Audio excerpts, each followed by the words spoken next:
ఇవాళకి 5 వారాల్లో అన్ని చక్కబెడతామని చెప్పినటువంటి ప్రధానమంత్రి గారు ఈ రోజుకి కూడా అది సమస్య పరిష్కారం వైపు వెళ్ళకపోగా సమస్య తీవ్రతరం రోజు రోజుకి జటిలమవుతూ సామాన్యుని ఆర్థిక వ్యవస్థ, సామాన్యుని జీవితాలు, సామాన్యుని ఆర్థిక వ్యవస్థ మూలాలను కుదిపి కూకట వేళ్లతో పెకిలించి రోడ్డును పడేసింది. ఇవాళ మనం చూస్తున్నాం, టీవీలో చూస్తున్నా, ప్రాక్టికల్గా వీక్షిస్తున్నా, గుండెలు అదిరిపోయేలాంటి సంఘటనలు జరుగుతున్నాయి. ఒక ఢిల్లీలోనే 10 మంది చనిపోయారు. దేశం మొత్తం మీద ఈ ఆస్పెక్ట్లో మరణాలు సంభవిస్తున్నాయి. పెళ్లిళ్ళు నిలిచిపోతున్నాయి. పెళ్లిళ్ళు ఆగిపోయినటువంటి పరిస్థితిలో పేదలు గుండె జబ్బుతో, హార్ట్ అటాక్తో చనిపోతున్నారు. నాకు తెలిసి నల్ల కుబేరుల మీద బాణం ఎక్కువ పెడతానని చెప్పి పేద కుచేలుల మీద బాణం మీద తగిలింది. విలవిలలాడిపోతున్నారు. పేదవాడు, మధ్యతరగతి ఆర్థిక వ్యవస్థ సర్వనాశనమైపోయి నరకప్రాయమైనటువంటి జీవితాన్ని చూస్తున్నారు. తెల్లవారితే వెజిటబుల్స్ కొనుక్కోలేకపోతున్నారు. నేను అంటున్నాను, ప్రధానమంత్రి గారిని సూటిగా నేను ప్రశ్నిస్తాను. మీ ఆర్థిక మంత్రి గారు దయచేసి మోస్ట్ సీరియస్ వ్యక్తులు కూడా దీని మీద తీవ్రంగా స్పందించాలని కోరుకుంటున్నాను. నేను అడుగుతున్నాను సూటిగా, మీరు ఇంత పెద్ద ఎత్తున డిమానిటైజేషన్ చేసేటప్పుడు జరగబోయే భవిష్యత్ పరిణామాలు అంచనా వేసుకోలేని స్థితిలో మీరున్నారా? మీరు ఎక్కడ పడితే ఎక్కడ నేను ఇది చేస్తాను, అది చేస్తానని చెప్పి ఉత్తర కుమారుని ప్రగల్భాలు మాత్రం మీరు రోజు టీవీల్లో చూస్తున్నాం.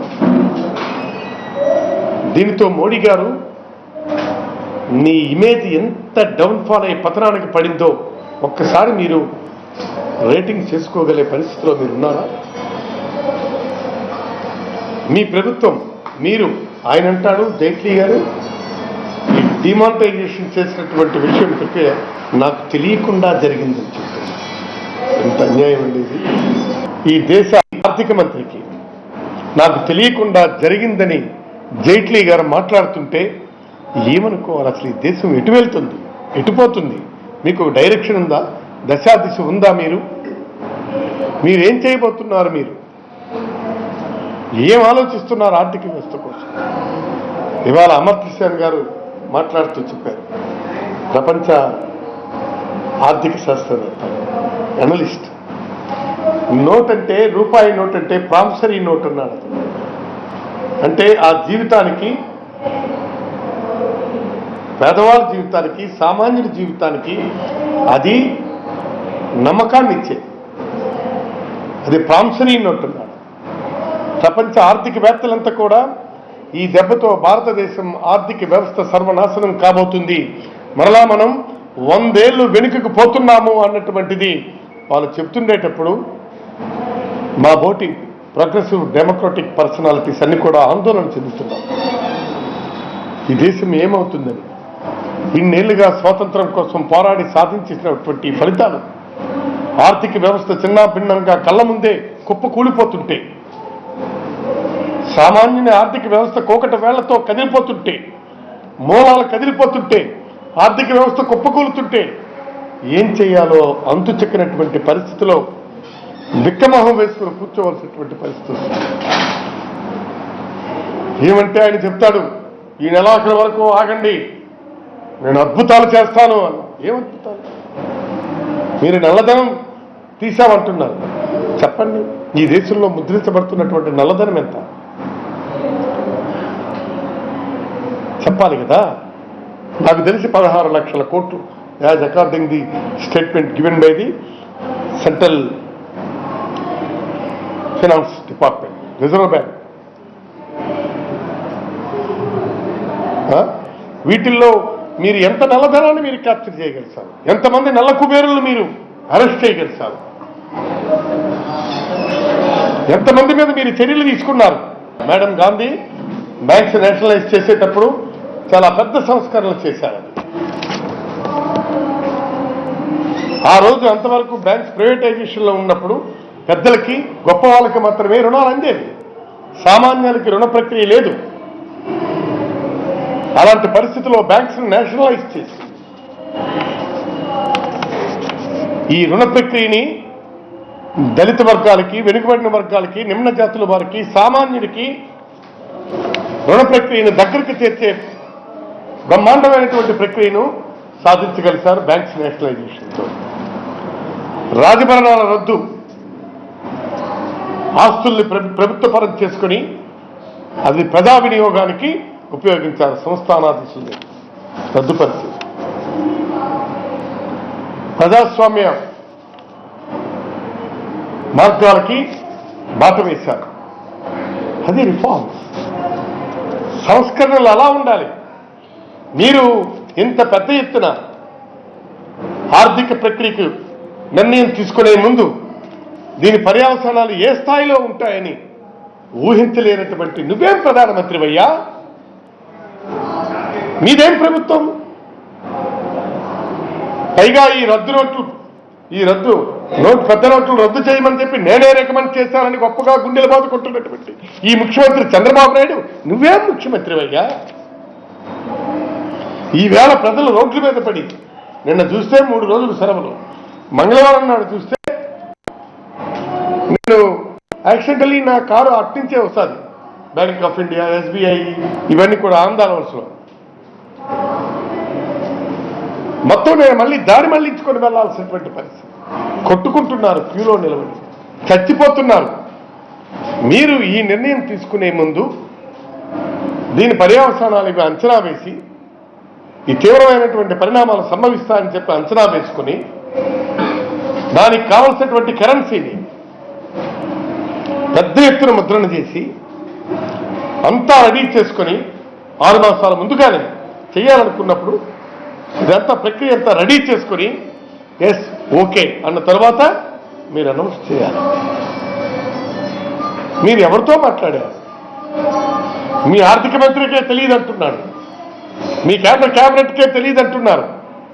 నాకు తెలిసి మాత్రం మీ పార్టీ పెద్దలకు మాత్రం ముందు మీరు లీకేజ్ చేసుకొని హ్యాపీగా ట్రాన్సాక్షన్స్ జరుపుకున్నారు. మీరు నిర్ణయం ప్రకటించక ముందే మీ కేంద్ర మంత్రులు, దేశంలో ఉన్నటువంటి పెద్ద పెద్ద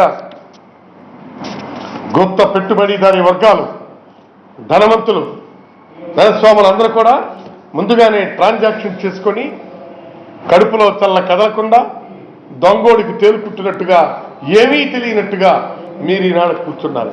నేను అడుగుతున్నా, ఈ క్యూలో ఎంతమంది ధనవంతులు ఈనాడు ఉన్నారు చెప్పండి. ఇప్పుడు దొరుకుతున్నటువంటివి కొన్ని లక్షలు, కోటాను కోట్లు న్యూ కరెన్సీ. ఎవరా? శేఖర్ రెడ్డి. ఎవడి ప్రాక్సీ అతను? బాబు నీ ప్రాక్సీ కాదా? చెప్పు, కాదంటే ఎక్కడి నుంచి? కొన్ని లక్షల న్యూ కరెన్సీ, కోట్లు న్యూ కరెన్సీ. సామాన్యుడికి క్యూలో నిలబడి రోజంతా నిలబడిన కరెన్సీ నోటు రానటువంటి పద్ధతిలో ఇన్ని వందల లక్షల వేల కోటాను కోట్లు న్యూ కరెన్సీ వాళ్ళకి ఎలా చేరింది? దిస్ ఈజ్ స్టేట్ కోసం పడిపోతున్నారు. 2,000 రూపాయల నోటు ఇద్దరికి ఇస్తారా పెన్షన్ పంచుకో? ఇదేమి చోద్యం అండి, ఇంతకంటే అసమర్థత ఇంకేముంటుందండి? కాబట్టి ఆ రోజు మేడం గారికి చెప్పారు, మేము బ్యాంక్స్ నేషనలైజేషన్ చేస్తే సామాన్యుడికి రుణాన్ని మీకు అందిస్తామని చెప్పి. ఒక ప్రభుత్వం సంస్కరణలు ఫలితాల వైపు దారి తీయాలి. దేశ ఆర్థిక వ్యవస్థని, పేదవాడి జీవితాన్ని, సామాన్య జీవితానికి భరోసా ఇవ్వాలి. ఒక మంచి నిర్ణయం, ఒకటి సంస్కరణ అన్నటువంటిది. కానీ ఈవేళ మీరు చేసినటువంటిది ఏమిటి? భరోసా ఇవ్వడం దేవుడు వీధిని పెట్టి వాళ్ళ జీవితాలతో మీరు ఆటలాడుకుంటున్నారు. కొట్లాటలు జరుగుతున్నాయి. ఇదేం పరిస్థితి ఇది? నేను అంటున్నాను, మీరు స్టేట్మెంట్ ఈ నల్ల కుబేరుల్ని ఆట కట్టించి మేము పేదలకి ఈ డబ్బును పంచిపెడతామని అరుణ్ జైట్లీ అనుకుంటాను ఒకసారి అన్నాడు, ఒక్కో పేద కుటుంబానికి ₹1,00,000 ఎక్కడ మనం పంచొచ్చని చెప్పి. It is statement, it is on record and parliament. It is on record in parliament కాదా? ఒక కుటుంబానికి ₹1,00,000 ఇవ్వచ్చు మనం అని చెప్పి ఇచ్చారా? ఏమో మీరు ఇంక ఇస్తారేమో. పోనీ అలాంటిది జరిగితే ఇంతవరకు మీకు ఈ బ్లాక్ కరెన్సీ ఎంత వచ్చింది? నల్ల కుబేరుల నుంచి ఎంత వచ్చింది? ఏ విధంగా దీన్ని మీరు రేపు పేదలకి పంపిణీ చేస్తారు, లేదు ఇంకేం చేస్తారు? ఈ దేశ ఆర్థిక ప్రగతి పురోగమనంలో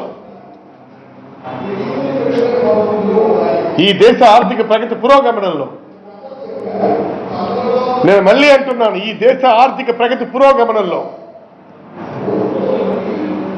మీరు సాధించిన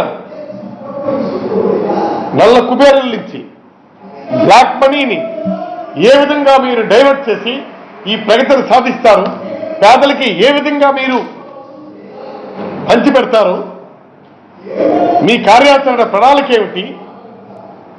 ఒక శ్వేతపత్రాన్ని ప్రకటించగలరా జైట్లీ గారు, ప్రధానమంత్రి గారు? Are you in a position to publish white paper on this entire episode? పేదవాడికి పరిమితులు ఒకటి, పెద్దవాడికి పరిమితి లేనటువంటి, అది పూర్తిగా మీరు అవకతవకలతో చేస్తున్నారు. వాళ్ళకేమో చట్టం సామాన్యుడికి, పెద్దవాడికి, గొప్పవాడికి it is equal to everybody in the country. Indian సావరిటీలో ఉన్నటువంటి వాళ్ళందరికీ పడుతుంటే మన నీరో చక్రవర్తి ఫిడేలు వాయించుకున్నట్టు ఈయన ఇక్కడ తగలబడుతుంటే పార్లమెంట్లో వచ్చి సమాధానం చెప్పడం, విదేశాలు తిరుగుతాడు ప్రధానమంత్రి, ఇక్కడ పేదల నానా అవస్థలో పడుతుంటే ఏంటిది అసలు నాకు అర్థం కావడం లేదు. ఏమన్నా లేదది విహారయాత్రలా చేస్తారా? నీకు దేశంలో మొత్తం ఈనాడు పేదవాడు అతాకుతలం అయిపోయి రోడ్డులు పడుతుంటే, రోమ్ నగరం తగలబడుతుంటే నీరో ప్రభు ఫిడేలు వాయించుకున్నట్టుగా ఉంది మన ప్రధానమంత్రి, ఈ కేంద్ర ప్రభుత్వం, ఈ రాష్ట్ర ప్రభుత్వం నిర్వాహకం. ఎంతమందికండి తెలిసింది ఈ క్యాష్లెస్ పథకం? ఈ క్యాష్లెస్ అన్నటువంటిది ఇక్కడ మన ముఖ్యమంత్రి గారు ప్రవేశపెట్టి ఏంటిది ఏపీ పర్స్. ఇప్పటికే ఏపీ పర్స్ అంతా కూడా చాలా వరకు కొట్టేసినారు, ఇంకేం కొడతారు మీరు? క్యాష్లెస్ అన్నటువంటిది మోస్ట్ యూస్లెస్ పథకం. ఇది అవగాహన లేనటువంటి ఆలోచన. ట్రాన్సాక్షన్ చేయండి. మీరు ఇప్పటికి ఎంతమందికి మీరు అవగాహన కల్పించారు? రైట్, పెట్టారు మీరు క్యాష్లెస్ అని. ముందు మీరు దీన్ని ప్రిపేర్ చేయాలి కదా మెంటల్గా. ఒకవైపు ఇల్లు తగలబడుతుంటే ఇంకొక వైపు మీరు చెరువులు తవ్వుతారా?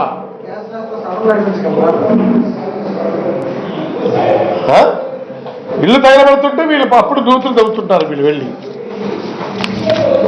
ఇది సరైనటువంటి పద్ధతి కాదు ఇది. తర్వాత రెండవది, మీరు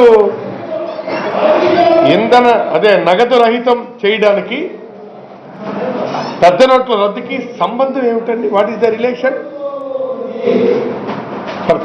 cashless transaction and cancellation of big notes, దీనికి దానికి సంబంధం ఏమిటండి? ఎప్పటికి చెవులో పువ్వులు పెడతారండి వీళ్ళు? మీరు కేంద్ర ప్రభుత్వానికి అడుగులకు మడుగులు వచ్చి మొత్తం పాదాక్రాంతమై మీ మీద ఉన్నటువంటి కేసులను పక్కకి నెట్టుకోవడానికి వాళ్ళు ఏది చెప్తే అది తానా అంటే తందానా అని చెప్పి మీరు డప్పు వాయించుకొని మీరు చేసుకోవడానికి తప్ప ఇది ఏ విధంగా మీరు ఏం మాట్లాడుతున్నారు ముఖ్యమంత్రి గారు? మీకేమైనా అవగాహన ఉందా? కాబట్టి సరైనటువంటిది కాదు.